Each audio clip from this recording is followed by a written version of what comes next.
शहजादा खुर्रम बहारस्तान का युवराज था। वह अपनी बहादुरी, नेक दिली और गरीबों के लिए हमदर्दी के कारण अपने राज्य में हर दिल अजीज था। सभी लोग उसे बहुत प्रेम करते थे। खुर्रम जिस काम को भी करने की ठान लेता था उसे पूरा करके ही दम लेता था। इन सभी गुणों को देखकर बादशाह बहुत प्रसन्न रहते थे। हालांकि खुर्रम उनका इकलौता बेटा था, फिर भी वे उसे खतरनाक कामों से कभी नहीं रोकते थे। बादशाह का एक ही विचार था कि इंसान को जब तक जीना है तब तक एक बहादुर की तरह जिए, और अगर मरना पड़े तो एक इज्जतदार की मौत मरे, यानी जिंदा रहे तो जंग जीतने वाला गाजी और मरे तो शहीद। शहजादे खुर्रम को बागवानी से गहरा लगाव था। उसने अपने बाग में तरह तरह के रंग बिरंगे फूलों के पौधे लगा रखे थे, जिस वजह से वहां हमेशा बुलबुलों और कोयलों का बसेरा रहता था। इसके अलावा रंग बिरंगी तितलियां फूलों के इर्द गिर्द मंडराती रहती थी। बाग के फव्वारे रात दिन चलते रहते थे और कुछ खास पौधों की खुशबू से तो सारा बाग महकता रहता था। बागवानी के साथ साथ उसे शाही अंदाज में शिकार का भी शौक था। वह अक्सर अपने दोस्तों के साथ दूर दराज के जंगलों में शिकार खेलने जाया करता था और कभी भी खाली हाथ नहीं लौटता था। इसी तरह एक दिन वह अपने साथियों के साथ एक ऐसे दूर के जंगल की ओर गया जहां वह पहले कभी नहीं गया था। सुबह से ही वे शिकार की तलाश में घूमते रहे, मगर उन्हें कोई भी शिकार हाथ नहीं लगा। उनकी आदत थी कि वे अपने साथ खाने पीने का सामान लेकर नहीं चलते थे, बल्कि शिकार से ही अपने भोजन का इंतजाम करते थे। अब दोपहर होने लगी थी और अचानक उनकी नजर हिरणों के एक बड़े झुंड पर पड़ी। फिर क्या था, उन्होंने तुरंत अपने घोड़े उन हिरणों के पीछे दौड़ा दिए। हिरण भी बहुत फुर्तीले थे। उन्होंने जब पीछा करते हुए लोगों को देखा तो लंबी लंबी छलांगें भरते हुए और भी तेज दौड़ने लगे। लेकिन खुर्रम और उसके दोस्त भी हार मानने वाले कहाँ थे। उन्होंने भी घोड़ों को एड़ लगाना शुरू कर दिया, जिससे घोड़ों ने अपनी रफ्तार और बढ़ा दी। शहजादे खुर्रम का घोड़ा सबसे आगे था और वह अपने सभी साथियों से बहुत आगे निकल आया। तभी अचानक उसकी नजर आसमान की तरफ उठी। उसे सुनहरे परों वाली 2 कूजें नजर आई। इतनी खूबसूरत कूजें उसने पहले कभी नहीं देखी थी। उसने सोचा कि इन खूबसूरत पक्षियों को तो उसके बाग के तालाब में होना चाहिए। बस फिर क्या था, उसने हिरणों का पीछा छोड़ दिया और उस दिशा में हो लिया जिधर वो कूजें जा रही थी। उसे लगा कि आखिरकार ये कहीं ना कहीं तो जमीन पर उतरेंगी और फिर वह उन्हें पकड़ने की कोशिश करेगा। इसी तरह घोड़ों को दौड़ाते हुए उन कूजों का पीछा करते करते शाम ढलने लगी।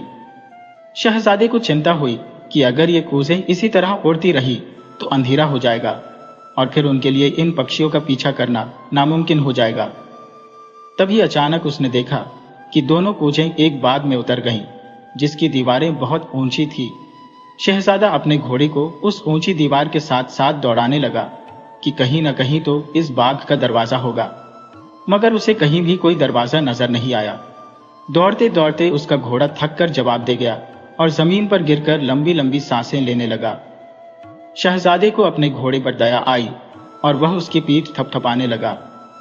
घोड़े के पास ही एक दरख्त के नीचे वह खुद भी लेट गया। शहजादे ने फैसला किया कि वह दिन चढ़ने पर ही अपना सफर शुरू करेगा, तब तक घोड़ा भी तरोताजा हो जाएगा। सफर की वजह से उसकी कमर और टांगों में भी दर्द हो रहा था। वह भूखा प्यासा भी था, मगर उसने अपनी भूख और प्यास की परवाह नहीं की। रात काफी बीत चुकी थी और ठंडी ठंडी हवा के झोंकों ने उसे जल्द ही नींद की दुनिया में पहुंचा दिया। जब उसकी आंख खुली तो सूरज की किरणों ने चारों ओर उजाला फैला दिया था। जिस दरख्त के नीचे वह लेटा था, दरख्त वही था और उसके नीचे हरी घास फैली थी जहां उसका घोड़ा घास चर रहा था। उसे हैरानी हो रही थी कि वह बाग और उसकी ऊंची दीवारें कहां गायब हो गईं। अभी वह इन्हीं विचारों में डूबा हुआ था कि उसे बहुत महीन आवाजें सुनाई दी, जैसे कुछ लड़कियां हंस रही हो और कह कहे लगा रही हो, मगर उसे कुछ भी दिखाई नहीं दिया। उसने दरख्त पर नजर दौड़ाई, मगर वहां भी कोई नहीं था। हंसी और बातों की आवाजें बिल्कुल साफ सुनाई दे रही थी, जैसे कोई उसके पास ही खड़ा हो। और फिर अचानक चारों तरफ खामोशी छा गई। वह काफी देर तक वहीं खड़ा रहा। फिर वह आगे बढ़ा और घोड़े पर सवार होकर एक तरफ चल दिया।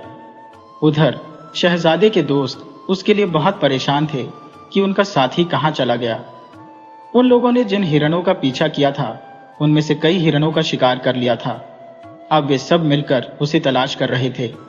उन्हें पहले भी जंगलों में कई कई दिन हो जाते थे और जब शिकार से उनका मन भर जाता था तो वे वापस लौट आते थे। आज शहजादे के बिछड़े हुए दूसरा दिन था। ये लोग घोड़े दौड़ाए चले जा रहे थे कि जंगल में उन्हें एक बूढ़ा शख्स नजर आया। उस जमाने में बहुत से लोग भगवान की इबादत करने के लिए जंगलों में रहा करते थे। ये बूढ़ा शख्स भी उन्हीं में से एक था। शहजादे के दोस्त हामिद ने अपने घोड़े की लगाम खींच ली और उसका घोड़ा उन बुजुर्ग के पास जाकर रुका। हामिद ने बूढ़े से पूछा, बड़े मियाँ, क्या आपने किसी शहजादे को इस तरफ जाते देखा है? बूढ़े शख्स ने जवाब दिया, नहीं बेटे, मुझे तो एक अरसे के बाद तुम लोग ही पहली बार नजर आए हो।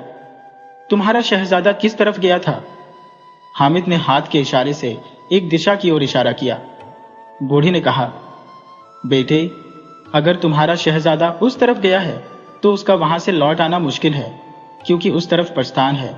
परिया तो बेचारी बहुत सीधी सादी है, मगर परस्तान में एक शैतान सिफत शख्स घुस आया है जिसने परियों की जिंदगी भी मुश्किल कर दी है। वह एक बहुत बड़ा जादूगर है। यूं समझ लो कि अब परस्तान पर उसी का राज चलता है। अगर कोई इंसान भटक कर उस तरफ निकल जाता है तो या तो वह शैतान उसे पत्थर का बना देता है या फिर कोई जानवर या परिंदा बनाकर जगह जगह भटकने के लिए छोड़ देता है। हामिद ने तुरंत कहा, मगर हमारा शहजादा ऐसा नहीं है जो उस शैतान के काबू में आ जाए। उसके गले में एक बहुत बड़े बुजुर्ग का दिया हुआ ताबीज है। उस ताबीज के होते हुए वह शैतान शहजादे का कुछ नहीं बिगाड़ सकेगा, बल्कि शहजादा उसे जरूर जहन्नुम पहुंचा देगा। बूढ़े शख्स ने पूछा, तुम्हारे शहजादे का क्या नाम है? शहजादा खुर्रम। यह नाम सुनकर बूढ़ा शख्स कुछ देर के लिए सोच में पड़ गया। कुछ ही पलों बाद वह बोला, तुम सच कहते हो बेटे, उस शैतान की तबाही इसी नाम के शहजादे के हाथों लिखी है। तुम अपने शहजादे के लिए फिक्र मत करो। अगर वह परस्तान पहुंच गया है तो समझ लो उस शैतान की अब खैर नहीं। शहजादा परस्तान की मलका की मदद से उस शैतान को जहन्नुम की आग दिखा देगा। उस बूढ़े शख्स की बात सुनकर हामिद अपने साथियों से मुखातिब हुआ और बोला, क्यों दोस्तों, क्या ख्याल है? हमें शहजादे का इंतजार करना चाहिए या वापस लौट चलना चाहिए? बाकी साथियों ने जवाब दिया, नहीं, हम लोग वापस नहीं जाएंगे, बल्कि आगे जाकर अगर शहजादा हमें मिल गया तो हम उस शैतान को खत्म करने में शहजादे की मदद करेंगे। और फिर ये लोग उसी तरफ चल दिए जिस तरफ शहजादा खुर्रम गया था। वे घोड़े दौड़ाए जा रहे थे कि सामने से शहजादा खुर्रम आता हुआ दिखाई दिया। ये लोग आपस में मिलकर बहुत खुश हुए। शहजादे ने अपना सारा हाल सुनाया और उसके साथियों ने अपने हालात बताए। हामिद ने शहजादे को उस बूढ़े शख्स की बातें भी बताई। यह सुनकर शहजादा बहुत हैरान हुआ और बोला, इसका मतलब है मैं परस्तान पहुंच गया था, तभी तो वह बाग और उसकी दीवारें मेरी नजरों से ओझल हो गईं, और उस दरख्त के करीब जिनकी हंसी और कहकहे सुनाई दिए थे वे परिया ही थी, मगर मुझे तो वह जादूगर कहीं नजर नहीं आया। मेरे ख्याल से मुझे वापस परस्तान चलकर वहां की मलका से मुलाकात करनी चाहिए ताकि मैं उसकी मदद कर सकूं। अभी शहजादे के मुंह से ये शब्द निकले ही थे कि शहजादे को वही सुनहरी कूजें उड़ती हुई एक तरफ जाती नजर आई। शहजादे ने अपने साथियों को वापस लौट जाने को कहा और अपने घोड़े को एक बार फिर इन कूजों के पीछे लगा दिया। जिस तरफ वे उड़ती जा रही थी, शहजादा भी अपने घोड़े को उसी तरफ भगाए ले जा रहा था। शहजादे की आंखें उनकी तरफ लगी हुई थी कि अचानक शहजादा क्या देखता है। वे कूजे परियों का रूप धारण करके एक जगह पर उतर गई। शहजादे ने उनके करीब पहुंचकर घोड़े की लगाम खींच ली और घोड़े के रुकते ही वह नीचे उतरा और परियों की तरफ बढ़ा। परिया उसे देखकर मुस्कुरा रही थी। जब वह उनके नजदीक पहुंचा तो उनमें से एक परी बोली, शहजादे, तुम फौरन वापस चले जाओ। अगर इस शैतान जादूगर को तुम्हारे बारे में पता चल गया तो तुम्हारे लिए बहुत बुरा होगा। शहजादे ने कहा, ए परियो, शायद तुम लोगों को पता नहीं, मेरा नाम खुर्रम है और मुझे पता चला है कि वह शैतान मेरे ही हाथों जन्नत रसीद होगा। यह सुनकर वे परियां चौंक गई और उनमें से एक बोली, शहजादे, हमें माफ कर दो, हमें मालूम नहीं था कि तुम शहजादे खुर्रम हो। हमने जब तुम्हें शहजादों वाले लिबास में देखा तो समझा तुम किसी और मुल्क के शहजादे हो। हमारी माँ परस्तान की मलका से हमें मालूम हुआ था कि एक दिन बहारस्तान का शहजादा आएगा जिसका नाम खुर्रम होगा। हमारी धरती को वही इस शैतान से पाक करेगा। उसके साथ ही दूसरी परी बोली, शहजादे, तुम हमारे साथ हमारी माँ से मिलने चलो, वह तुमसे मिलकर बहुत खुश होंगी। शहजादा फौरन तैयार हो गया। इस पर एक परी ने ताली बजाई तो तुरंत ही उनके सामने उड़ने वाला तख्त आ गया। परियों ने शहजादे को तख्त पर बैठाया और तख्त उन्हें लिए हुए परस्तान की मलका के महल की तरफ चल दिया। चंद ही पलों बाद वह तख्त परस्तान की मलका के महल के बाग में जाकर उतरा। दोनों परियां जो परस्तान की शहजादियां थी, सायरा और तारा, उसे साथ लेकर अपनी मां के महल की तरफ चल दी। वहां पहुंचकर उन्होंने परस्तान की मलका को चिंता में टहलते हुए देखा। मलका की नजर भी उन पर पड़ी। वह अपनी बेटियों से मुखातिब होकर बोली, सायरा और तारा, ये कौन आदमी है जिसे तुम मेरे महल में ले आई हो? तारा बोली, अम्मी हुजूर, पहले आप यह बताएं कि आप इतनी परेशान क्यों हैं? पहले तुम यह बताओ कि यह नौजवान आदमी कौन है? मलका ने पूछा। सायरा परी ने कहा, अम्मी हुजूर, ये बहारस्तान का शहजादा खुर्रम है। इतना सुनते ही मलका का चेहरा खिल उठा और वह शहजादे खुर्रम से मुखातिब होकर बोली, शहजादे खुर्रम, मैं तुम्हें परस्तान में बहुत बहुत स्वागत करती हूँ। तुम्हारे आने से मेरी सारी परेशानियां दूर हो गईं। तुम्हें मेरी बेटियों ने बता तो दिया ही होगा कि हमारे इलाके में एक शैतान जादूगर ने अपना अड्डा जमा रखा है और वह हमारी प्रजा पर बहुत जुल्म करता है। अभी थोड़ी देर पहले उसने पैगाम भेजा है कि वह मेरी इस बेटी तारा से शादी करना चाहता है। इसीलिए मैं परेशान थी। उसने मुझसे आज ही जवाब मांगा है कि वह कब बारात लेकर आए। शहजादे खुर्रम ने कहा, ए मलका, आप फिक्र न करें, इस बात का जवाब लेकर मैं खुद उसके पास जाऊंगा। मलका बोली, शहजादे, मैं जानती हूं कि उस शैतान का अंत तुम्हारे ही हाथों होगा। मैं अपने कुछ परिजात तुम्हारे साथ भेज रही हूं जो उस शैतान का ठिकाना जानते हैं। और फिर उसने ताली बजाई, जिसके साथ ही 2 परिजात हाजिर हो गए और हाथ बांधकर खड़े हो गए। मलका बोली, तुम लोग शहजादे खुर्रम को शैतान जादूगर के पास लेकर जाओ। मेरी बात का जवाब जाकर यही उसे देंगे। दोनों परिजात शहजादे को लेकर महल से निकले और उड़ने वाले खटोले पर सवार होकर उस जादूगर के महल की तरफ चल दिए। चंद ही पलों बाद ओड़न खटोला उस शैतान के महल पर जा उतरा। शैतान जादूगर अपने चेले चांदों के साथ महफिल जमाए बैठा था। वह बहुत खुश था। उसका ख्याल था कि परस्तान की मलका अपनी छोटी बेटी तारा की शादी उससे जरूर कर देगी। और फिर जैसे ही उसकी नजर शहजादे खुर्रम पर पड़ी, जिसके साथ 2 परिजात भी थे, तो उसे बहुत हैरानी हुई। मगर वह परिजादों से मुखातिब हुआ, क्यों परिजादों, अपनी मलका का क्या पैगाम लाए हो? परिजादों ने तो कोई जवाब नहीं दिया। शहजादा खुर्रम बोला, ए शैतान, तुमने कभी अपनी शक्ल आईने में देखी है जो परियों से शादी करने का ख्वाब देख रही हो? शहजादे की बात सुनकर वह शैतान गुस्से से उठ खड़ा हुआ और गरजती हुई आवाज में बोला, कौन हो तुम और परस्तान में आने की तुम्हारी हिम्मत कैसे हुई? शहजादे ने गर्म होते हुए कहा, परस्तान तुम्हारे बाप का है जो मुझसे यूं पूछ रहे हो? देखते नहीं हो परस्तान की मलका के 2 परिजात मेरे साथ है। मैं मलका का मेहमान हूं और तुझे नसीहत करने आया हूं। आइंदा परस्तान की मलका को तंग करने की कोशिश न करना, वरना पछताओगे। अच्छा, तो मलका ने तुझे अपनी मदद के लिए बुला लिया, एक इंसान को। वह जानती भी है मुझसे तो जिन्न और देव भी डरते हैं। मेरी ताकत के सामने तो वे भी बेबस है। फिर तुझ जैसे शख्स को तो मैं चींटियों की तरह मसल कर रख सकता हूं। तो मलका की तरफ से आया है, इसीलिए छोड़ता हूं। जा और जाकर मलका को बता दे कि अपनी बेटी की शादी मुझसे 1 हफ्ते के अंदर अंदर कर दे, वरना सारे परस्तान को कब्रिस्तान बनाकर रख दूंगा। परस्तान के शैतान ने गुस्से में मुट्ठियां भींचते हुए कहा, ओह मूर्ख, शायद तुझे ये मालूम नहीं कि तेरे सामने कौन खड़ा है। मैं बहारस्तान का शहजादा खुर्रम हूं और तेरी मौत मेरे ही हाथों लिखी है। मैं तुझे एक बार फिर कहता हूं कि अपनी शरारतों से बाज आ जा, वरना तू देख लेगा कि मैं तेरा क्या हश्र करता हूं। यह कहकर शहजादा परिजादों के साथ वापस चला गया। परस्तान के शैतान का गुस्सा अब डर में बदल चुका था। उसे यह ज्ञान हो चुका था कि उसकी बर्बादी खुर्रम नाम के एक शहजादे के हाथों ही होगी। अब तक वह परस्तान पर राजा न होने के बावजूद हुकूमत कर रहा था। वह जो चाहता वही करता, जिस पर चाहता जुल्म ढाता, जिसे चाहता उठाकर ले जाता। शहजादे के जाने के बाद वह एक साधना में बैठ गया ताकि अपनी ताकत को बढ़ा सके। उधर शहजादा खुर्रम परस्तान की मलका का मेहमान बन चुका था। वे परिजात जो शहजादे के साथ शैतान के पास गए थे, उन्होंने आकर अपनी मलका को वह सारी बातचीत सुनाई जो उन दोनों के बीच हुई थी। मलका बहुत खुश थी कि परस्तान को बचाने वाला परस्तान में आ चुका है। इस तरह दिन पर दिन गुजरते गए। 1 हफ्ते से ज्यादा के दिन गुजर चुके थे, यानी उस शैतान ने जो परस्तान की मलका को धमकी दी थी कि 1 हफ्ते के अंदर अंदर वह अपनी बेटी की शादी उससे कर दे, वरना वह परस्तान को कब्रिस्तान में बदल देगा। वह वक्त गुजर चुका था और उस शैतान की तरफ से कोई हरकत नहीं हुई, बल्कि वह अपनी वह जगह छोड़कर एक बहुत पुराने कुएं में जा छुपा।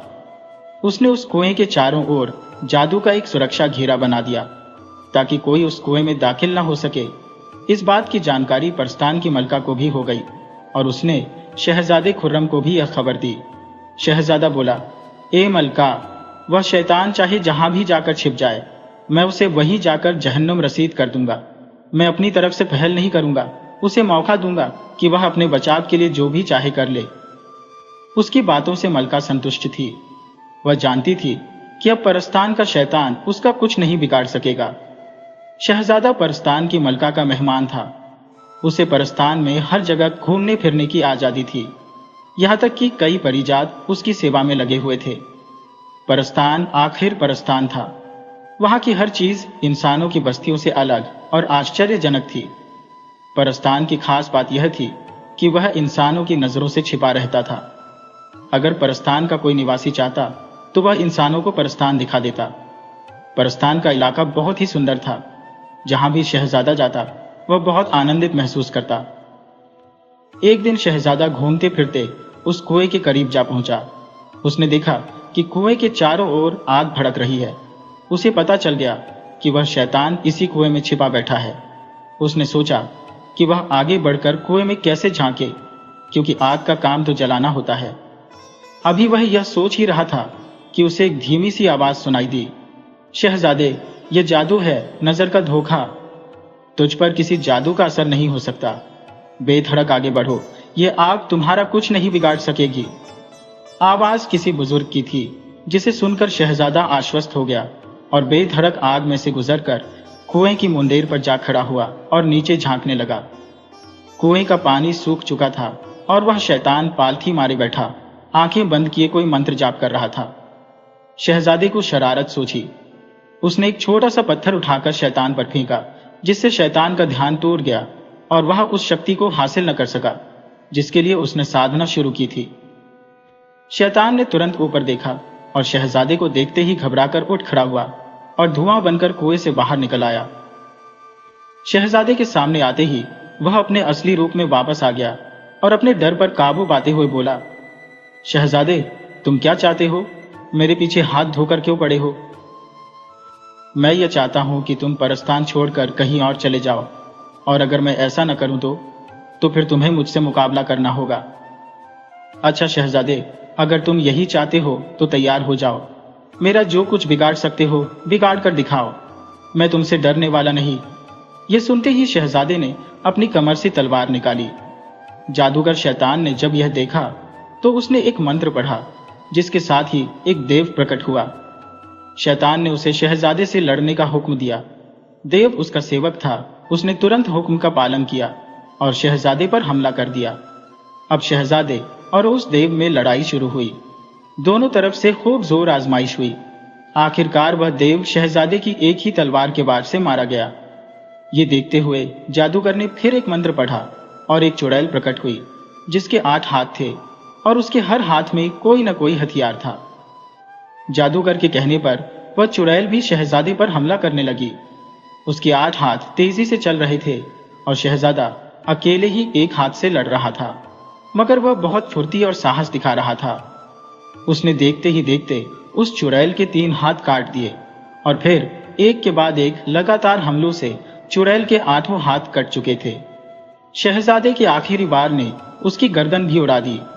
इसके साथ ही चुड़ैल का शरीर धुएं में बदलकर गायब हो गया। अब तो जादूगर शैतान बहुत घबरा गया।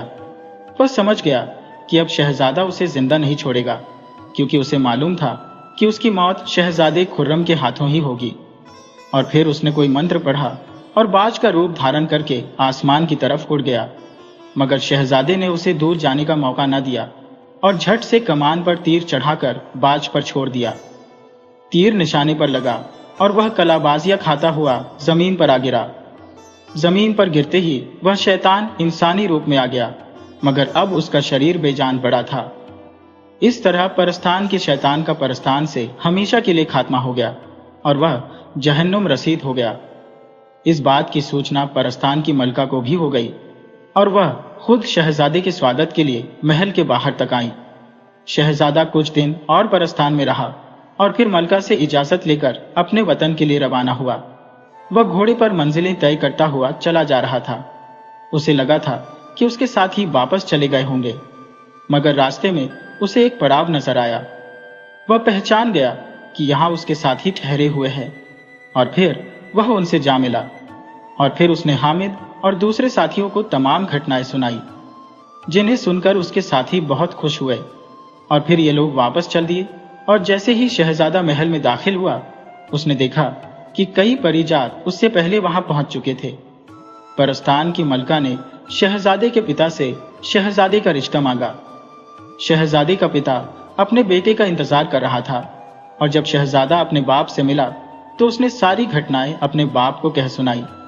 इस पर उसके पिता ने उससे पूछा कि अगर उसकी शादी परस्तान की शहजादी तारा से कर दी जाए तो क्या उसे यह रिश्ता मंजूर है। शहजादे ने शर्माते हुए अपनी रजामंदी दे दी और फिर उसकी शादी बड़ी धूमधाम से परस्तान की शहजादी तारा से हो गई और वे सब हंसी खुशी रहने लगे। प्यारे दोस्तों, अब मैं आपको एक दूसरी कहानी सुनाती हूँ। किसी मुल्क में एक नेक और रहमदिल बादशाही था। उसके 3 लड़के थे। सबसे बड़े बेटे का नाम दिलावर खान, दूसरे का अमीर खान और सबसे छोटे का नाम शेर खान था।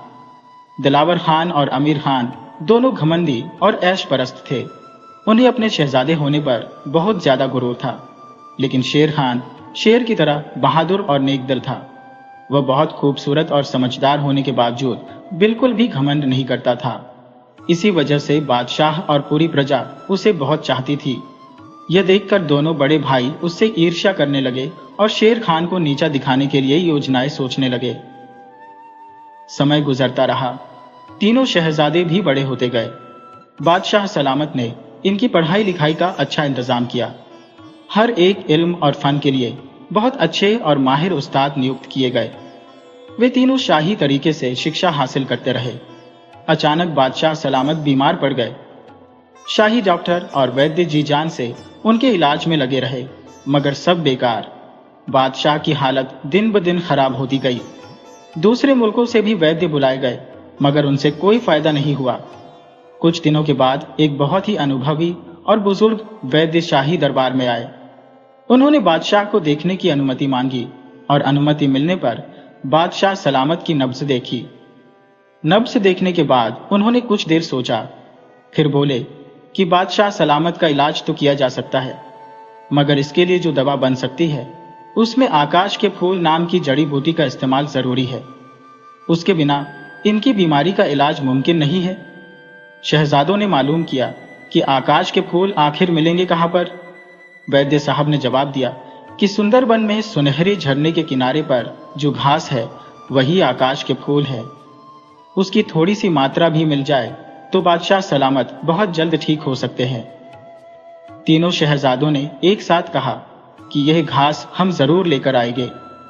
उनके इस इरादे से वैद्य साहब बहुत खुश हुए, मगर उन्होंने शहजादों से कहा, वहां जाना इतना आसान नहीं है जितना तुम लोग समझ रहे हो।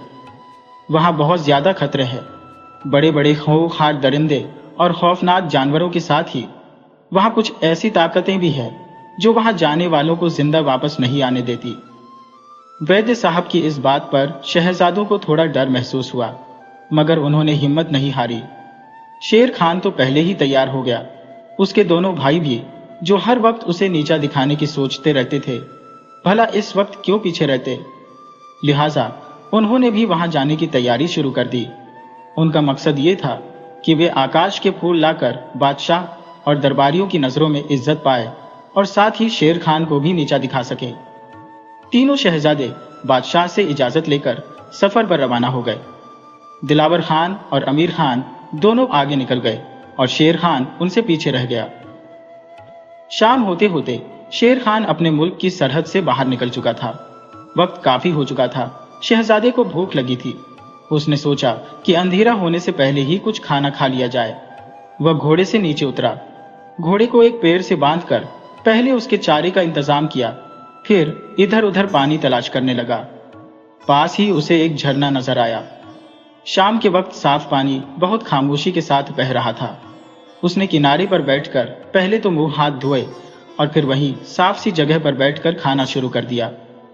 अभी उसने पहला निवाला भी मुंह में नहीं रखा था कि उसके कानों में बहुत ही कमजोर सी और कांपती हुई आवाज आई, बहुत भूख लगी है बेटा, मुझे भी रोटी खिला दो। उसने पीछे पलट कर देखा। एक बहुत ही बूढ़ी और कमजोर सी औरत उसके पीछे खड़ी हुई खाने की तरफ ललचाई हुई नजरों से देख रही थी।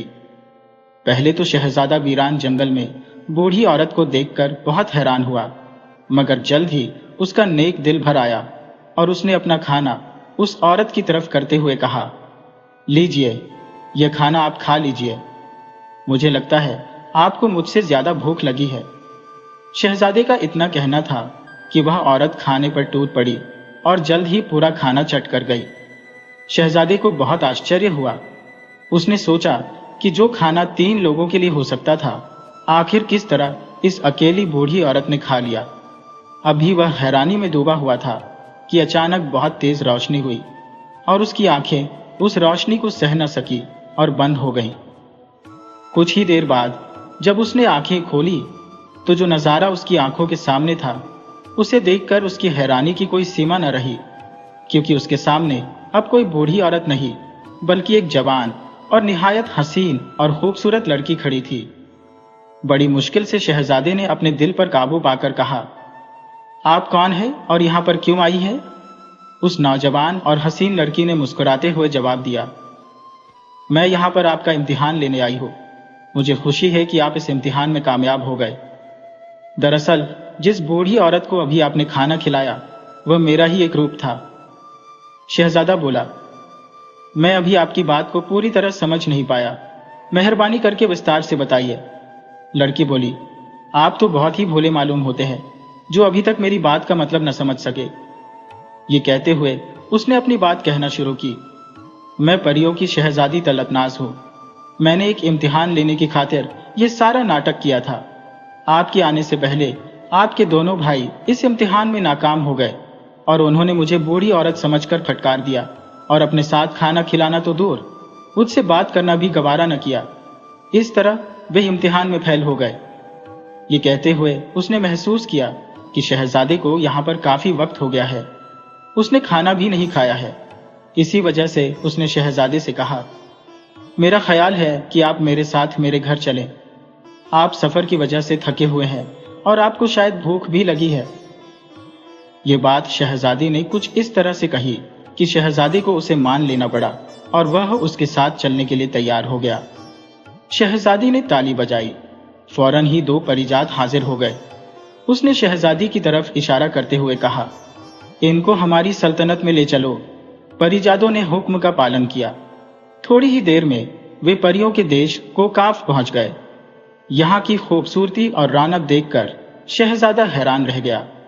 पूरा इलाका ही खुशनुमा और खुशबूदार फूलों से महक रहा था।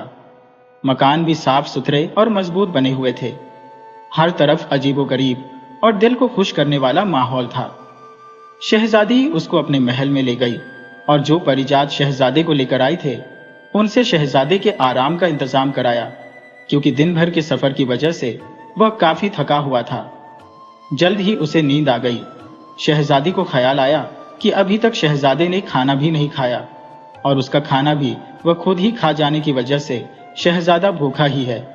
यह सोचते ही उसने फौरन परिजादों को खाना लाने का हुक्म दिया और खुद शहजादे से इस तरह जंगल आने का मकसद पूछने लगी। शहजादे ने उसको अपने पिता के बीमार होने और फिर उनके इलाज के लिए सुंदरबन से आकाश के फूल लाने वाली पूरी बात बता दी। इतने में परिजात खाना ले आए। तुरंत ही दस्तरखान लगाया गया और शहजादे ने खाना शुरू कर दिया। इसी दौरान इधर उधर की बातें होती रही। खाने से फारिग होने के बाद शहजादे ने कहा, इस वक्त तो मुझे इजाजत दीजिए, क्योंकि मुझे बहुत जरूरी काम से सुंदरबन जाना है। ये सुनकर शहजादी मुस्कुराई, पर फिर उसने कहा, क्यों जनाब, क्या आप सुंदरबन जा सकते हैं और फिर वहां से सही सलामत वापस आने की उम्मीद भी रखते हैं? यकीन जानिए, वहां बहुत खतरे हैं, यहां तक कि वहां जिंदगी का भी खतरा रहता है। कम ही लोग ऐसे होंगे जो वहां जाकर जिंदा वापस आ सकें। इसके बाद वे दोनों आराम करने के इरादे से अपनी अपनी सोने की जगह पर चले गए। सुबह जब शहजादी तलकनाज सोकर उठी तो उसको शहजादे की याद आई और उसने नौकरानियों को शहजादे को जगाने के लिए भेज दिया। फिर वह तैयार होकर अपने कमरे से बाहर आया। शहजादी उसको दूसरे कमरे में ले गई, जहां उसके नाश्ते का इंतजाम किया गया था। नाश्ते से फारिग होकर दोनों कुछ देर बातें करते रहे। इसी दौरान फिर शहजादे ने अपने पिता के बीमार होने और बूढ़े वैद्य के जरिए आकाश के फूल वाली बात दोहराई और उन्हें हासिल करने के लिए सुंदरबन जाने की बात कही। उसे सुनने के बाद शहजादी मुस्कुराई। फिर उसने शहजादे से कहना शुरू किया, मैं पहले ही कह चुकी हूं, वहां पर ज्यादा खतरे हैं। क्या आप इन खतरों के होते हुए आकाश का फूल लाने में कामयाब हो जाएंगे? क्यों, इसमें शक ही क्या है? जब इंसान किसी काम का पक्का इरादा कर ले तो वह मेरे ख्याल में इससे कामयाबी हासिल कर ही लेता है। ये बात शहजादे ने पक्के इरादे और हौसले के साथ कही थी। उसकी बात सुनकर शहजादी फिर बोली, जनाब, आपकी हिम्मत अपनी जगह है, मगर मुझे यकीन नहीं कि आप वह फूल लाने में कामयाब हो सकते हैं। इसलिए मैंने अपने खास सेवक को इस काम के लिए भेज दिया है और वह जल्द ही आपके लिए यह चीजें लेकर वापस आ जाएंगे। तब तक आप मेरे पास ही रहिए और आराम कीजिए। शहजादी की बात से उसे काफी राहत मिली और वह जब तक आकाश के फूल नहीं आ जाते तब तक के लिए वहीं रहने पर राजी हो गया। एक दिन उसने शहजादी से मालूम किया कि आखिर आपको यह सब नाटक करने की क्या जरूरत थी और इससे आपका क्या मकसद था। तो उसके जवाब में शहजादी बोली, मैं अपने माता पिता की इकलौती बेटी हूँ और बहुत ही लाड प्यार और नाजों में पली हूँ। शुरू से मेरे माता पिता मेरी हर इच्छा पूरी करते आए हैं। इसी वजह से अब शादी के चुनाव के लिए भी उन्होंने यह फैसला मेरी मर्जी पर छोड़ दिया है। मगर मैंने अपना जीवन साथी चुनने के लिए बाहरी दौलत और हुस्न ओ जमाल को छोड़कर अच्छे चरित्र और नेकी को ज्यादा महत्व दिया और यह तय किया कि जो भी मेरे इस इम्तिहान में कामयाब हो जाएगा मैं उसी को अपने लिए चुन लूंगी। ये कहते कहते उसका चेहरा शर्म से लाल हो गया और उसने शर्म से अपनी आंखें झुका ली। कुछ देर बाद शहजादी ने फिर कहना शुरू किया, अब्बा मोहतरम के इस फैसले की वजह से मैंने यह तय किया था कि बूढ़ी औरत का भेष बदलकर इस तरह नौजवानों का इम्तिहान लो, क्योंकि मेरे विचार से शक्ल और सूरत से ज्यादा अच्छे व्यवहार और चरित्र की ज्यादा अहमियत है। बहुत से नौजवान मेरे इस इम्तिहान में आए मगर वे कामयाब न हो सके। उनमें से आपके दोनों भाई भी थे जो घमंडी होने के साथ ही ईर्ष्यालु और सख्त दिल भी थे, लेकिन आप मेरे इस इम्तिहान में पूरी तरह से कामयाब हुए और आज मेरा यह मकसद पूरा हो गया। शहजादी ने अपनी बात पूरी की और फिर वहां से उठकर चली गई। दिन काफी चढ़ चुका था। एक गुलाम हाजिर हुआ और इज्जत से प्रणाम करके बहुत अदब और सम्मान से बोला, शहजादी साहिबा, हुजूर ने याद फरमाया है। तुरंत ही शहजादी अपने पिता के पास पहुंच गई और प्रणाम करके अपने पिता के पास बैठ गई। कुछ देर बाद शहजादी बोली, अब्बा हुजूर, आपने हमें याद फरमाया था, फरमाइए क्या हुक्म है। बादशाह बोला, बेटी, हमने सुना है तुम्हारे साथ कोई इंसान भी है। भाई, हमको हो तो उनसे मिलवाओ। क्यों नहीं अब्बा जान, अभी हम उनसे आपकी मुलाकात कराते हैं। शहजादी ने सेवकों को हुक्म दिया कि वे जाकर शहजादे को अपने साथ ले आए और खुद बादशाह को वह सारा वाकया सुना दिया जो जंगल में उसके साथ गुजरा था। उसी दौरान दोनों सेवक शहजादे को अपने साथ लेकर बादशाह के दरबार में वापस आ गए। शहजादे से मुलाकात के बाद बादशाह उसके शिष्टाचार और तहजीब से बहुत प्रभावित हुए। बादशाह ने शहजादी से कहा, आज दोपहर का खाना तुम हमारे ही साथ खाना। यह कहकर बादशाह सलामत वहां से उठकर आराम करने चले गए। फिर ये दोनों वहां से निकलकर बाग में टहलने लगे। दिन गुजरते देर नहीं लगती। शहजादे को वहां रहते हुए 1 हफ्ता गुजर गया। इसी दौरान शहजादी के भेजे हुए सिपाही सुंदरबन से आकाश के फूल लेकर वापस आ गए।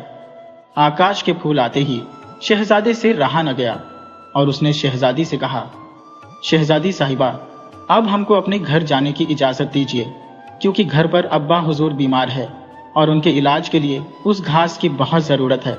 शहजादे की जरूरत और मजबूरी को देखते हुए शहजादी ने फौरन ही उसके सफर का इंतजाम करा दिया। शहजादा बादशाह से इजाजत लेने के बाद फौरन ही अपने मुल्क की तरफ चल दिया। चलते वक्त शहजादी ने अपने खास सेवक उसके साथ कर दिए और बोली, आप जब भी हमारे यहाँ आना चाहें, यह दुआ पढ़ें तो आप पर हमारे मुल्क के रास्ते खुल जाएंगे और रास्ते में आपको किसी तरह की कोई परेशानी भी नहीं होगी, और वही सरहद पर हमारे सेवक भी आपको मिल जाएंगे। संक्षेप में शहजादी ने उसको जो कुछ जरूरी बातें थी वह सब बताकर विदा कर दिया। जब वह अपने मुल्क की सरहद पर पहुंचा तो यह देखकर उसकी हैरानी की कोई सीमा न रही कि उसका घोड़ा वहीं खड़ा हुआ था और इस पर बहुत से कीमती उपहार लदे हुए थे। वह घोड़े पर बैठकर फौरन ही अपने मुल्क की तरफ चल पड़ा। सब लोग बहुत खुश हुए। उसकी सकुशल वापसी की वजह से हर तरफ खुशियां ही खुशियां नजर आने लगी। हर जगह खुशी की लहर दौड़ गई और जब लोगों को यह मालूम हुआ कि शहजादा शेर खान आकाश के फूल लाने में कामयाब हो गया तो सबकी खुशी में और भी इजाफा हो गया। वैद्य साहब ने बिना किसी देरी के घास से दवा बनाई और बादशाह सलामत का इलाज शुरू कर दिया। भगवान की कृपा और दया से आकाश के फूल के इस्तेमाल से बादशाह सलामत जल्द ही ठीक होने शुरू हो गए और चंद ही दिनों में उनकी बीमारी पूरी तरह दूर हो गई। हर तरफ खुशी के नगाड़े बजाए जाने लगे। फकीरों को धनवान बना दिया गया, आम जनता को तोहफों से नवाजा गया, महलों को खूबसूरत तरीके से सजाया गया। संक्षेप में हर तरफ खुशी ही खुशी नजर आने लगी। इसी दौरान शहजादे के दोनों भाई भी वापस आ गए, लेकिन वे आकाश के फूल लाने में कामयाब ना हो सके और बहुत दिन तक रास्तों में भटकते रहने के बाद नाकाम ही वापस लौट आए। अपने पिता की सेहत ठीक होने से उन्हें खुशी तो बहुत हुई, मगर जब उन्हें यह मालूम हुआ कि शहजादा शेर खान आकाश के फूल लाने में कामयाब हो गया था और बादशाह की सेहत का ठीक होना उसी का नतीजा है, तो उन्हें बहुत अफसोस हुआ और उनके अंदर ईर्ष्या की आग और भड़क उठी। मगर वे इस वक्त भी क्या कर सकते थे। दिल महसूस कर रह गए और चुपचाप तमाशाई बने रहे। बादशाह को ठीक हुए 1 हफ्ता गुजर गया। वैद्य साहब और बाहर के दूसरे मेहमान भी विदा हो गए। तो एक दिन बादशाह सलामत ने शहजादे शेर खान से सुंदरबन पहुंचने, फिर वहां से आकाश के फूल लाने की पूरी बात मालूम की। तो बादशाह के हुक्म पर शहजादे ने गुजरा हुआ सारा वाकया सुना दिया। इस दौरान दोनों बड़े शहजादे भी मौजूद थे। उन्होंने जब जंगल की बूढ़ी औरत की बात सुनी तो उन्हें बहुत अफसोस हुआ। उन्होंने सोचा कि अगर वे दोनों भी उसके साथ दया और नेकी का व्यवहार करते तो कामयाबी उन्हीं के कदम चूमती। मगर अब अफसोस करने से क्या हो सकता था। वक्त गुजर गया और मौका भी हाथ से निकल गया। आज उन्हें मालूम हो चुका था कि नेकी और भलाई और दूसरों की सेवा करने में ही इंसान की इज्जत और बड़ाई है, और वही लोग कामयाबी पाते हैं जो नेक दिल, शरीफ और सेवा करने वाले हुआ करते हैं। दूसरों को छोटा या कम समझने वाले हमेशा ही नुकसान में रहते हैं। आखिरकार जब बादशाह को परियों की शहजादी तलतनास के बारे में मालूम हुआ तो उन्होंने अंदाजा लगा लिया कि मेरी जिंदगी वापस लाने में सबसे ज्यादा हिस्सा उसी का है। इसलिए बादशाह सलामत ने शहजादे से कहा, बेटा, किसी दिन अगर मुमकिन हो सके तो हमारी मुलाकात भी शहजादी तलतनास से करा दो। शहजादा तो खुद यही चाहता था। बादशाह सलामत ने उसके दिल की बात कह दी। वह खुद भी शहजादी से मिलने को बेचैन था, इसलिए उसने फौरन ही बादशाह सलामत के हुक्म पर हाँ कहा और घोड़ा लेकर परियों के देश की तरफ निकल पड़ा। दूसरे ही दिन वह परियों की शहजादी तलतनास को साथ लेकर अपने मुल्क में वापस आ गया। जब बादशाह सलामत ने उसे देखा तो देखते ही रह गए। वह वाकई बहुत ही खूबसूरत और बहुत शरीफ और तहजीबदार थी। उसकी खूबसूरती के साथ ही उसके अच्छे व्यवहार और शिष्टाचार ने भी बादशाह के दिल पर बड़ा गहरा असर किया। 2-3 मुलाकातों में ही वह उसके प्रशंसक हो गए। कुछ दिन बाद बादशाह सलामत की मुलाकात शहजादी तलतनास के पिता से भी हो गई। दोनों बादशाह भी एक दूसरे से मिलकर बहुत खुश हुए और गहरे दोस्त बन गए। चंद ही महीनों में बादशाह सलामत ने शहजादी तलतनास के पिता के सामने शहजादी के लिए शेर खान का रिश्ता पेश किया। वह तो खुद भी यही चाहते थे और शेर खान से बहुत ज्यादा प्रेम भी करते थे। इसी वजह से उन्होंने फौरन ही यह रिश्ता मंजूर कर लिया। जल्द ही दोनों की शादी हो गई और फिर वे दोनों खुशी खुशी एक दूसरे के साथ रहने लगे।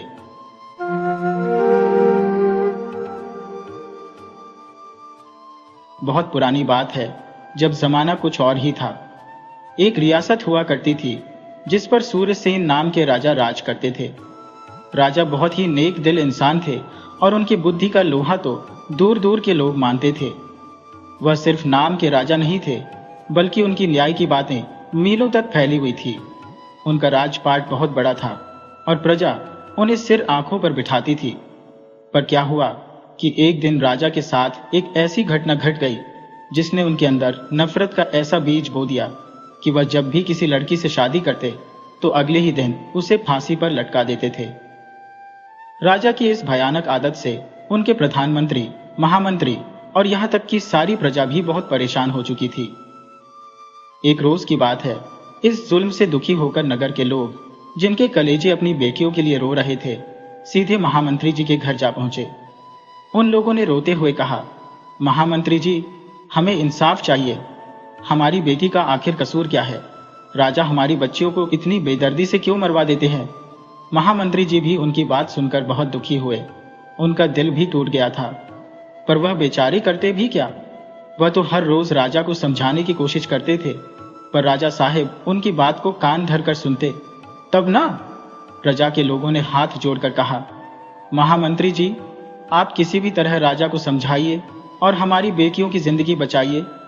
इतना कहकर सारे लोग वहां से चले गए। अब सुनो, उन्हीं महामंत्री की एक बहुत ही प्यारी बेटी थी जिसका नाम था स्नेहलता।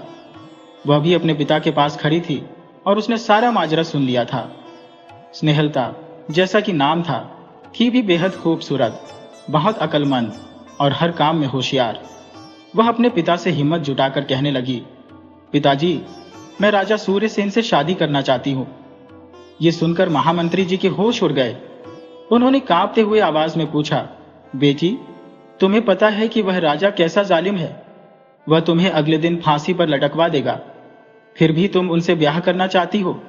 बेटी ने शांत मगर पक्के स्वर में जवाब दिया, पिताजी, लोग क्या कहेंगे कि महामंत्री तो अपनी बेटी को छिपाकर रखता है और दूसरों की बेटियों पर जुल्म होने देता है। कल को आप लोगों से यह गर्व से कह सकेंगे ना कि जहां दूसरों की बेटियों को मैं न बचा सका, वहां मैंने अपनी बेटी को भी बलिदान होने से नहीं रोका। इसलिए पिताजी, आप मेरी शादी राजा से करवा दीजिए। और वैसे भी जिंदगी और मौत तो ऊपर वाले के हाथ में है। महामंत्री अपनी लाडली बेटी से बहुत प्यार करते थे, पर जब बेटी ने जिद पकड़ ली तो उन्हें झुकना पड़ा। तब उन्होंने बेटी को सारी बात साफ साफ बताई कि क्यों राजा सूर्यसेन शादी के दूसरे दिन ही अपनी पत्नी को मौत के घाट उतार देते हैं। मंत्री जी ने बताया, बेटी, कुछ वक्त पहले की बात है। राजा सूर्यसेन की एक बहुत सुंदर पत्नी थी। राजा उन्हें अपनी जान से ज्यादा चाहते थे। एक दिन राजा ने अपनी पत्नी को अपने ही एक नौकर के साथ इश्क लड़ाते हुए देख लिया। इस बात से उनका दिल इस कदर टूटा कि वह आग बबूला हो गए। गम में डूबे राजा ने एक चित्रकार को बुलाया और अपनी पत्नी की एक तस्वीर बनवाई और उसे अपने कमरे में लगवा दिया।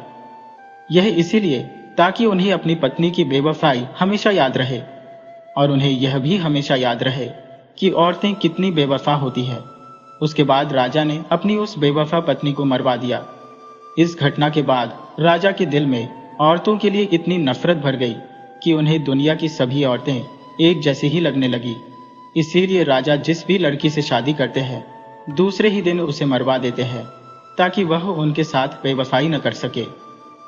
राजा की यह कड़वी सच्चाई बताने के बाद महामंत्री ने फिर अपनी बेटी से पूछा, बेटी, क्या तुम अब भी राजा से शादी करना चाहती हो? बेटी ने एक पल भी न सोचते हुए कहा, हाँ पिताजी, मैं राजा से ही ब्याह रचाना चाहती हूँ। महामंत्री मजबूर होकर राजा के पास पहुंचे और झुके हुए स्वर में बोले, महाराज, मेरी बेटी स्नेहलता आपसे विवाह करना चाहती है। राजा हैरान होकर पूछने लगे, क्या तुम्हारी बेटी को पता नहीं कि शादी के अगले दिन मैं उसे फांसी पर लटकवा दूंगा? महामंत्री ने अपनी आंखों में आंसू भरकर कहा, महाराज, मेरी बेटी की यही इच्छा है। वह इसी जिद पर अड़ी है कि वह आपसे शादी करना चाहती है। राजा ने कहा, ठीक है, अगर तुम्हारी बेटी की यही जिद है और तुम उसकी जिद को पूरा करना चाहते हो तो फिर शादी की तैयारियां शुरू कर दो। अगले ही दिन महामंत्री की बेटी और राजा की शादी हो गई। महामंत्री की बेटी स्नेहलता अब राजा सूर्यसेन की महारानी बन चुकी थी। शादी की रात जब राजा ने महामंत्री की बेटी को देखा तो देखते ही रह गए। वह इतनी सुंदर थी कि राजा की नजरें उन पर से हट ही नहीं रही थी, मानो जैसे चांद जमीन पर उतर आया हो। तभी अचानक उनकी नजरें उस कमरे में लगी अपनी पुरानी पत्नी की तस्वीर पर पड़ी और राजा को औरतों की बेवफाई याद आ गई। राजा गुस्से में भरकर कहने लगे, आप हमारे महामंत्री की बेटी हैं, आपने यह बेवकूफी वाली हरकत क्यों की, यह जानते हुए भी कि कल सुबह हम आपको मरवा देंगे। स्नेहलता ने बहुत ही नरम आवाज में कहा, महाराज, यह फैसला तो स्वयं भगवान ने लिया है और भगवान का फैसला मुझे हर हाल में मंजूर है। राजा ने पूछा, सुबह तुम्हारा क्या अंजाम होगा, ये तो तुम जानती हो ना? स्नेहलता ने जवाब दिया, जी महाराज, मैं जानती हूँ। अब तो आप ही मेरे स्वामी हैं।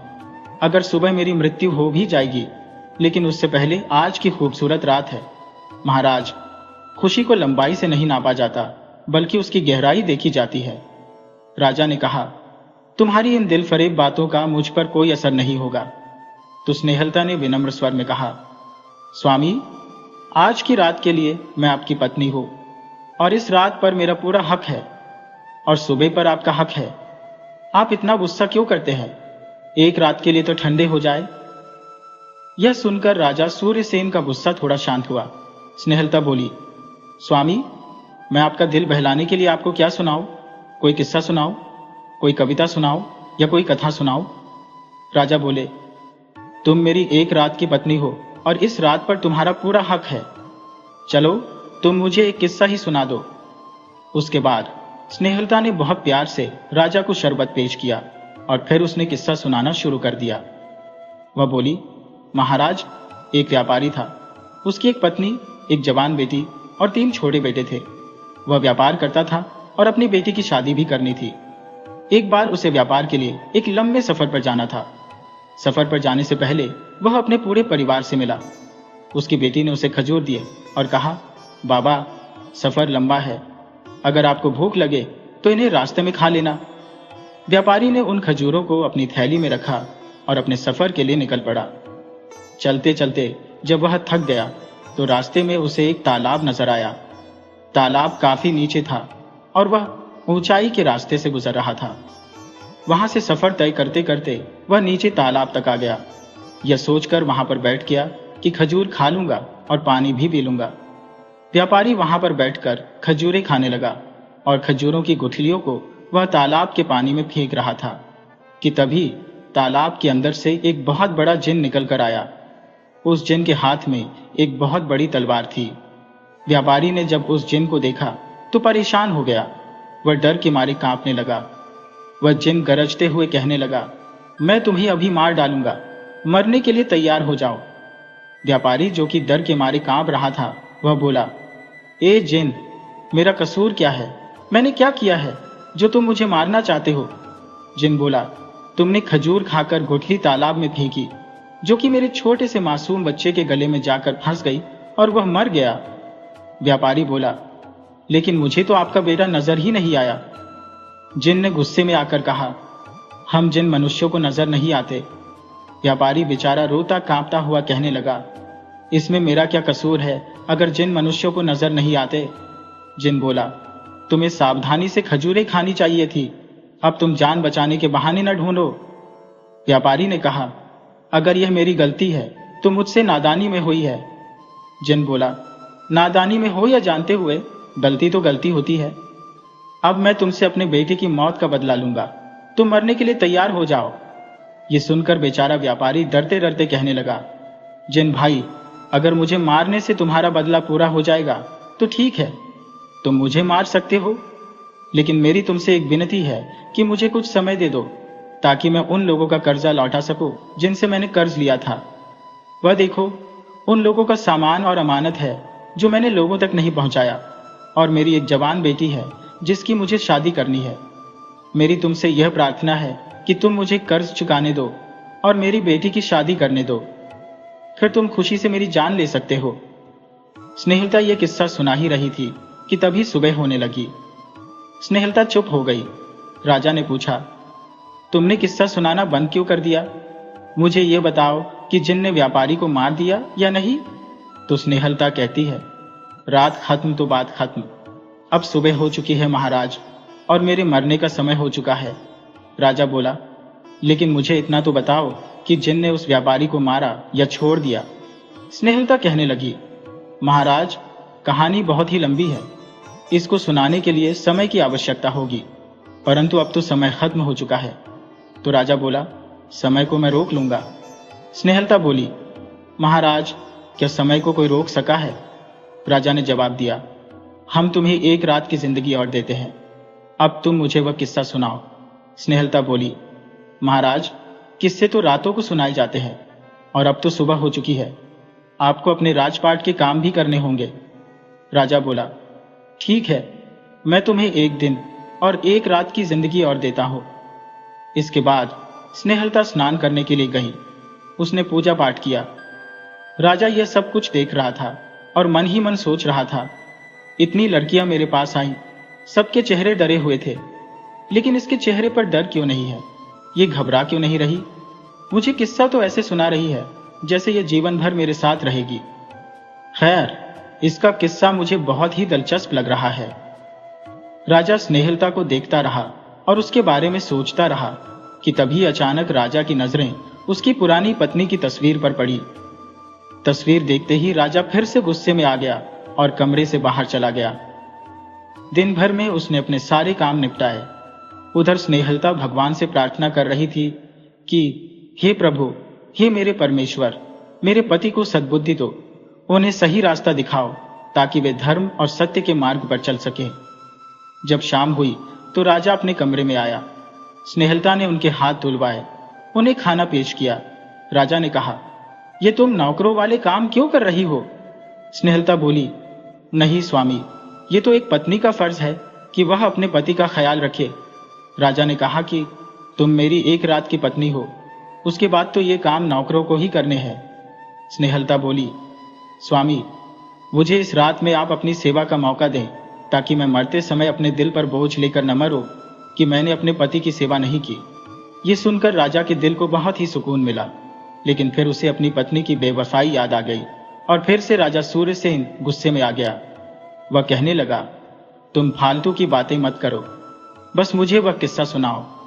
स्नेहलता अब किस्सा सुनाना शुरू करती है। महाराज, जिन व्यापारी से कहता है कि अगर मैं तुम्हें कुछ समय की मोहलत दे दूं तो क्या तुम वापस लौटकर मेरे पास आओगे? व्यापारी ने जवाब दिया, हाँ, मैं अपने काम पूरे करने के बाद यहां पर वापस लौटकर अवश्य आऊंगा और अपने आप को तुम्हारे हवाले कर दूंगा, और फिर तुम मेरी जान ले लेना। जिन कहने लगा, ठीक है, मैं तुम्हें 40 दिन का समय देता हूं, और 40 दिन के बाद तुम्हें खुद यहां पर आना होगा और अपनी जान मेरे हवाले करनी होगी। इसके बाद व्यापारी अपने सफर पर चल दिया। उसने लोगों का सामान लोगों तक पहुंचाया और 10 दिन के बाद वह अपने घर वापस लौटा।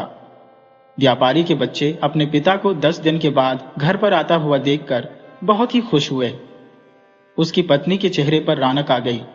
पत्नी कहने लगी, स्वामी, आप बहुत ही थके होंगे, मैं आपके लिए खाना लगा देती हूँ और मैं ईश्वर का धन्यवाद करती हूँ कि आप बिल्कुल सही सलामत घर वापस लौट आए।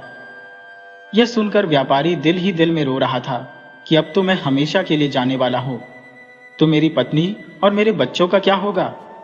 दूसरे दिन वह अपनी पत्नी और बच्चों को वह सभी उपहार देता है जो उसने उनके लिए रास्ते में से खरीदे थे। पत्नी कहने लगी, स्वामी, मुझे गहनों की आवश्यकता नहीं है, मेरे गहने तो आप हैं, बस आप मेरे साथ रहिए, मुझे कुछ और नहीं चाहिए। ये सुनकर व्यापारी की आंखों में आंसू आ गए। उस व्यापारी ने एक कागज पर अपनी जिंदगी के 40 दिनों का हिसाब किताब लिखा हुआ था। वह कागज उसकी जेब में था। वह हर रोज उसे देखता कि उसकी जिंदगी के कितने दिन कम हो रहे हैं। जब उसे लगा कि एक एक दिन कम होता जा रहा है, आखिरकार कुछ ही दिनों के बाद उसने अपनी बेटी की शादी करवा दी और उसकी बेटी विदा होकर अपने ससुराल चली गई। उस व्यापारी की मौत का समय अब बिल्कुल नजदीक आ चुका था। उसको अपने घर वालों से अलग होने का बहुत ही दुख था और यह दुख उसे अंदर ही अंदर खाई जा रहा था। उसे अपने छोटे छोटे बच्चों और अपनी पत्नी की चिंता हो रही थी कि मेरे मरने के बाद इनका क्या होगा। उसकी पत्नी तो इस बात से अनजान थी, उसे बिल्कुल भी नहीं पता था। वह तो आराम से बेखबर होकर सो रही थी, परंतु व्यापारी को तो नींद ही नहीं आ रही थी। व्यापारी ने अपनी पत्नी को उठाया तो पत्नी उठकर कहने लगी कि आपके चेहरे पर इतना पसीना क्यों आ रहा है। व्यापारी बोला, यह पसीना मौत के डर से आया है। पत्नी ने कहा, आप ये कैसी बातें कर रहे हैं? ईश्वर का धन्यवाद कीजिए कि हमें ईश्वर ने सम्मान और मेहनत की दौलत दी है। और फिर व्यापारी रोता हुआ अपनी पत्नी को पूरी बात बताने लगा कि किस प्रकार सफर के दौरान उसे एक जिन मिल गया और अब वह जिन उसकी जान लेना चाहता है। सारी बात सुनकर पत्नी का कलेजा मुंह को आ गया। वह बेचारी तड़प कर रह गई। पत्नी ने जब सारी बात सुनी तो कहने लगी, मुझे भी अपने साथ ले चलिए, मैं आपकी जगह पर उस जिन को अपनी जान दे दूंगी। इस तरह से उस जिन के कलेजे को ठंडक मिल जाएगी। व्यापारी बोला, नहीं प्रिय, बच्चों की जब मां मर जाती है तो वह अनाथ हो जाते हैं।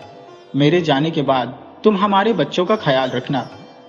व्यापारी रोते रोते कहने लगा, अगर मेरे द्वारा जमा की गई दौलत खत्म हो जाए या कोई मुसीबत आ जाए और तुम्हारे पास कोई चारा ना हो तो मैं तुम्हें यह अनुमति देता हो कि तुम दूसरी शादी कर लेना। ये सुनकर पत्नी कहने लगी, स्वामी, आपके जाने के बाद अगर बुरे हालात आ गए तो मैं मेहनत कर लूंगी, लोगों के घरों में काम कर लूंगी, बर्तन धो लूंगी, कपड़े धो लूंगी, मांगकर खा लूंगी, लेकिन कभी भी दूसरी शादी नहीं करूंगी। मेरी खुशियां आप है, मेरी रौनक आप है, मेरी सांसें आपसे जुड़ी है। ये कहकर वह अपने पति के सीने लगकर रोने लगी। अब वे दोनों आखिरी बार एक दूसरे को देखकर खूब रोए। स्नेहलता ये किस्सा सुना ही रही थी कि राजा बीच में ही बोल पड़ा, वाह क्या औरत है, ऐसी भी औरत इस दुनिया में होती है। स्नेहलता बोली, जी महाराज, आपने सत्य कहा। इस दुनिया में कुछ औरतें और पुरुष ऐसे होते हैं जो पति पत्नी के पवित्र रिश्ते को पाप से दूषित कर देते हैं, और कुछ दुर्भाग्यशाली होते हैं जो इस पावन रिश्ते की गरिमा को नहीं समझ पाते और अधर्म के रास्ते पर चल पड़ते हैं, जिनकी वजह से नेक औरतों पर भी उंगली उठाई जाती है और उनको बदनाम किया जाता है। यह सुनकर राजा सोच में पड़ गया। स्नेहलता आगे किस्सा सुनाना शुरू करती है। महाराज, सुबह होते ही वह व्यापारी अपने सफर को रवाना हो गया। व्यापारी की पत्नी और बच्चे रो रहे थे, तड़प रहे थे। व्यापारी उन सब से विदा लेकर अपने सफर के लिए रवाना हो गया। लंबा सफर तय करने के बाद जब वह अपनी मंजिल तक पहुंचा जहां पर उसने अपनी जान देनी थी, व्यापारी ने जिन को आवाज दी, ए जिन, मैं हाजिर हूं। आज मेरे 40 दिन पूरे हो गए।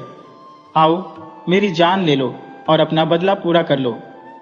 जिन तालाब से बाहर आया और कहने लगा, ए बहादुर नौजवान, तुम्हें देखकर मैं हैरान हो कि तुम इस तरह से मेरे पास मौत के मुंह में आ गए हो, लेकिन अब मैं तुम्हें मारूंगा नहीं क्योंकि मैं तुम्हें माफ कर चुका हूं। जिन आगे कहने लगा, मुझे उस दिन तुम्हारी बातों पर भरोसा नहीं हुआ था, इसीलिए उसी दिन से मैं तुम्हारा पीछा कर रहा था और तुम्हारे बारे में सब कुछ जानना चाहता था कि तुमने जो कुछ भी कहा था वह सच है या नहीं। लेकिन अब मैं जान गया हूं कि तुम एक बहुत ही नेक और सच्चे इंसान हो। तुम्हारे जैसे लोग इस दुनिया में बहुत ही कम है। मैं तुम्हें मारकर एक और नेक इंसान कम नहीं करना चाहता। ए बहादुर नौजवान, मैंने तुम्हें माफ कर दिया। अब जाओ, तुम अपनी पत्नी और बच्चों के साथ वापस लौट जाओ, वह तुम्हारे लिए तड़प रहे हैं। व्यापारी यह सुनकर बहुत ही खुश हुआ। उसने जिनका धन्यवाद किया और वापस अपने घर लौट आया। स्नेहलता ने किस्से को खत्म करते हुए कहा, महाराज, हर औरत बेवफा नहीं होती। यह बात तो आपको इस किस्से से सुनकर समझ में आ ही गई होगी। राजा को अब यह बात समझ में आ चुकी थी कि दुनिया की सभी औरतें एक जैसी नहीं होती। तभी राजा की नजर अपनी बेवफा पत्नी की तस्वीर पर पड़ी और वह फिर से एक बार गुस्से में भर गया। तभी स्नेहलता उस तस्वीर के सामने आ गई और कहने लगी, स्वामी, जब तक आप इस तस्वीर को नष्ट नहीं कर देते, दूसरी औरतें आपको बेवफा ही लगेंगी और आपको बस इसकी बेवफाई ही याद आएगी और मेरी वफा आपको याद नहीं आएगी। राजा ने उसी समय अपनी बेवफा पत्नी की तस्वीर को तोड़ दिया और स्नेहलता का हाथ पकड़ लिया और बोला, आज तुमने मेरी आंखें खोल दी और मुझे एक और गुनाह करने से बचा लिया। मैंने कितनी ही औरतों से शादी की है, लेकिन तुम ऐसी औरत हो जिसने मुझे गलत साबित कर दिया।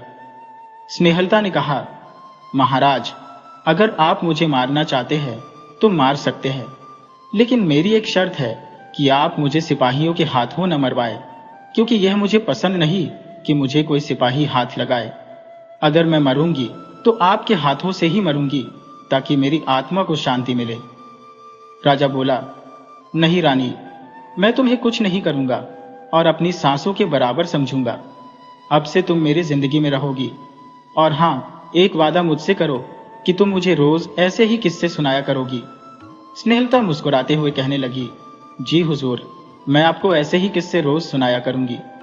अब राजा के महामंत्री, मंत्री, खजांची सभी लोग बहुत ही खुश थे, और सबसे ज्यादा खुश तो महामंत्री था, क्योंकि उसकी बेटी की जिंदगी बच गई थी और वह महारानी बन गई थी। राजा ने महामंत्री की बेटी को रानी बनाकर न सिर्फ उसका जीवन संवार दिया, बल्कि अपने राज्य में एक मिसाल भी कायम की कि वह हमेशा सच्चाई और न्याय के रास्ते पर ही आगे चलेगा। एक और किस्सा है जो इसी वफा और बेवफाई के रंग में रंगा हुआ है। एक नगर में एक पंडित रहता था। वो अपनी पत्नी से बहुत ही प्यार करता था। एक दिन दोनों पति पत्नी की अपने परिवार वालों के साथ लड़ाई हो गई, जिसके कारण उन्हें अपना घर छोड़कर दूसरे नगर जाना पड़ा। रास्ते में चलते चलते उसकी पत्नी को प्यास लगी। उसने अपने पति से कहा, देखिए जी, मुझे बहुत ही प्यास सता रही है। पत्नी की बात सुनकर पंडित पानी लेने के लिए निकल गया। जैसे ही वह पंडित पानी लेकर वापस आया तो देखता क्या है कि उसकी पत्नी मरी पड़ी है और उसकी पत्नी के पास से एक सांप जा रहा था। वह समझ गया कि उसकी पत्नी को अवश्य ही इस सांप ने काटा होगा। अपनी पत्नी को मरा हुआ देखकर वह पंडित जोर जोर से रोने लगा। ठीक उसी समय एक आकाशवाणी हुई, हे पंडित, तुम अपनी पत्नी को अपनी आधी आयु दे दो तो यह बच सकती है। ये आकाशवाणी सुनते ही पंडित ने सच्चे दिल से 3 बार कहा, हे भगवान, मैं अपनी खुशी से अपनी पत्नी को अपनी आधी आयु देता हूं। सच्चे दिल से की हुई प्रार्थना स्वीकार हुई। उसी समय उसकी पत्नी जिंदा हो गई। पंडित ने अपनी पत्नी को इस बारे में कुछ नहीं बताया और फिर दोनों ने मिलकर पानी पिया, कुछ जंगली फल खाए। इसके पश्चात वह आगे बढ़ने लगे। थोड़ी दूर जाने के बाद एक बहुत ही बड़ा बाग आया, जिसमें वे लोग विश्राम करने लगे। फिर पत्नी बोली, पतिदेव, मुझे बहुत ही जोरों से भूख लगी है। अपनी पत्नी की बात सुनकर पंडित उसी समय भोजन लेने के लिए चला गया। पंडित के जाने के बाद उस बगीचे में एक लंगड़ा गायक आया। उसकी आवाज में इतना जादू था कि पंडिताइन उसे सुनते ही अपना दिल दे बैठी और उसके पास जाकर कहने लगी, गायक जी, आपकी आवाज में तो कमाल का जादू है। आपने तो मेरा दिल जीत लिया। आपके बिना अब मैं रह नहीं सकती और बाकी का जीवन आपकी बाहों में ही गुजारना चाहती हूँ। आप मुझे अपने साथ ले चलें। लंगड़ा गायक उस औरत की बातों में फंस गया। प्रेम जाल से भला आज तक कोई बच पाया है क्या? और फिर दोनों एक दूसरे के प्रेम में खो गए। इसके पश्चात स्त्री ने कहा, गायक जी, अब आप भी हमारे साथ ही चलेंगे। इसी बीच पंडित भी भोजन लेकर वापस आ गया। जब पति पत्नी ने भोजन कर लिया तो पत्नी ने कहा, देखो जी, ये लंगड़ा गायक है, इसका इस दुनिया में कोई नहीं है। क्यों ना हम इसे अपने साथ रख लें, क्योंकि जब आप मुझे अकेले छोड़कर चले जाते हैं तो मेरा दिल अकेले में बहुत ही घबराता है। पंडित तो पहले से ही उसका गुलाम था। उसने झट से हाँ कर दी। इस प्रकार से वह तीनों वहां से चल दिए। अब पंडित की पत्नी दिन प्रतिदिन उस लंगड़े गायक की ओर खींचती जा रही थी। अब उन दोनों को पंडित अपने रास्ते का रोड़ा महसूस होने लगा। एक दिन दोनों ने एक षड्यंत्र रचा। प्रेम और वासना की आग में अंधे होकर उन्होंने कुएं के पास सोए हुए पंडित को कुएं में धक्का दे दिया और अपना रास्ता साफ कर लिया। अब वह चालाक औरत लंगड़े गायक को अपने साथ लेकर किसी दूसरे देश की तरफ चल दी। वहां के पहरेदारों ने उसे संदेही की दृष्टि से देखा और उसे पकड़कर राजा के सामने पेश किया। राजा ने औरत से पूछा, यह लंगड़ा कौन है? औरत बोली, महाराज, ये मेरा पति है। क्योंकि बेचारा लंगड़ा है, चल फिर नहीं सकता, जिसके कारण लोग इससे घृणा करते हैं। मैंने इसी दुख के कारण अपने देश को छोड़ दिया और अब हम दोनों आपकी शरण में आए हैं महाराज। राजा को उस औरत की बात सच्ची लगी। वह सोचने लगा कि बेचारी बहुत ही दुखी है। उसने झट से कहा, मैं तुम्हारे रहने का यहाँ पर इंतजाम कर देता हूँ। अब तुम दोनों इस देश में आराम से रह सकते हो। और फिर वह दोनों वहीं पर रहने लगे। उधर किसी दूसरे साधु ने पंडित को कुएं से निकाल लिया और वह पंडित भी उसी नगर में आ पहुंचा जहां पर उसकी पत्नी उस लंगड़े गायक के साथ रहती थी। एक दिन उस औरत ने अपने पति को देख लिया। डर के मारे उसका बुरा हाल था, लेकिन उसने एक नई चाल चली। वह फिर से राजा के पास गई और कहने लगी, महाराज, एक पापी मेरे पीछे लगा है, शायद वह मेरी हत्या करना चाहता है। राजा ने उसी समय पंडित को बुलवाया और औरत के कहने पर उसे मौत की सजा सुना दी। लेकिन फांसी देने से पहले राजा ने उससे पूछा कि तुम मुझे यह बताओ कि मरने से पहले क्या तुम्हारी कोई अंतिम इच्छा है? तब वह पंडित अपनी पापी पत्नी की ओर गौर से देखते हुए कहने लगा, महाराज, यह औरत किसी समय मेरी पत्नी थी और आज मेरी दुश्मन बन गई है। राजा ने आश्चर्य से पंडित की ओर देखा, जैसे कि वह उसकी बात पर विश्वास नहीं कर रहा हो। तभी महाराज ने कहा, पंडित, क्या तुम इस बात का कोई सबूत दे सकते हो? पंडित बोला, महाराज, इसका सबसे बड़ा सबूत यह है कि अगर यह औरत अपने हाथ में पवित्र गंगा जल लेकर यह संकल्प करे कि मैंने अपने पति से जो भी लिया है मैं उसे वापस करती हूँ, तो दूध का दूध और पानी का पानी हो जाएगा। क्योंकि अगर पवित्र गंगा जल को हाथ में लेकर यह स्त्री झूठ बोलती है तो इसके की सजा भगवान इसे अवश्य देंगे, ऐसा मेरा विश्वास है। पंडित की यह बात सुनकर पूरे राज दरबार में सनसनी सी फैल गई। सभी लोग पंडित और उसकी पत्नी की तरफ देखने लगे। तब राजा ने तुरंत गंगा जल मंगवाया और पंडित की पत्नी को आदेश दिया कि जैसा पंडित ने कहा है वैसा संकल्प करें। अब क्योंकि पंडित की पत्नी के मन में बेईमानी थी, वह यह करना तो नहीं चाहती थी, परंतु राज दरबार में खड़े होकर अगर उसने राजा की आज्ञा का पालन न किया तो इसका परिणाम मृत्यु दंड भी हो सकता था। इसलिए न चाहते हुए भी उसे ऐसा करना ही पड़ा। जैसे ही उसने पवित्र गंगा जल अपने हाथ में लिया और डरते डरते कहा कि आज तक मेरे पति ने मुझे जो भी दिया है मैं इन्हें वापस करती हूँ, बस इतना कहना था कि इसके साथ ही उसकी मृत्यु हो गई। राजा ने आश्चर्य से पंडित की ओर देखा और कहा, यह क्या बात है? और फिर पंडित ने राजा को उस बेवफा स्त्री की सारी कहानी सुना डाली और कहा, महाराज, इसे नहीं मालूम था कि मैंने इसे अपना आधा जीवन दान में दिया था। पंडित की दुख भरी कहानी सुनकर राजा को बहुत ही सहानुभूति हुई और फिर राजा ने पंडित को पूरे सम्मान के साथ अपने दरबार से विदा कर दिया। देखो दोस्तों, ये कहानियां हमें बताती हैं कि हर सिक्के के दो पहलू होते हैं। राजा सूर्यसेन को एक धोखे ने इतना कड़वा बना दिया था कि वह हर औरत को एक ही तराजू में तौलने लगे थे, पर स्नेहलता की वफादारी और समझदारी ने यह साबित कर दिया कि दुनिया में नेक इंसान आज भी मौजूद है। हमें कभी भी एक गलती की वजह से सबको बुरा नहीं समझना चाहिए और विश्वास हमेशा बड़ी ताकत होता है।